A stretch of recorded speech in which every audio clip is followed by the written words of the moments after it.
Canada के शहर Edmonton में सिख गुरुद्वारे पर चाकू से हमले के इल्ज़ाम में एक शख्स को गिरफ्तार कर लिया गया। हमले में 2 अफराद जख्मी हुए।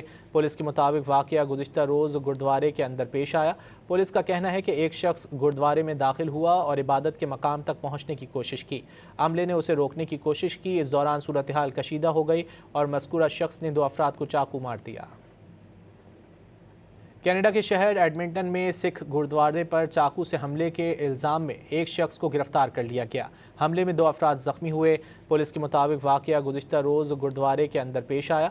पुलिस का कहना है कि एक शख्स गुरुद्वारे में दाखिल हुआ और इबादत के मकाम तक पहुँचने की कोशिश की।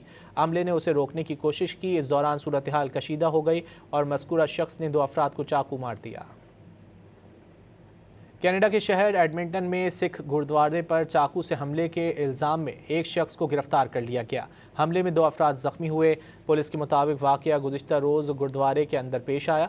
पुलिस का कहना है कि एक शख्स गुरुद्वारे में दाखिल हुआ और इबादत के मकाम तक पहुँचने की कोशिश की। अमले ने उसे रोकने की कोशिश की। इस दौरान सूरत हाल कशीदा हो गई और मज़कूरा शख्स ने 2 अफराद को चाकू मार दिया।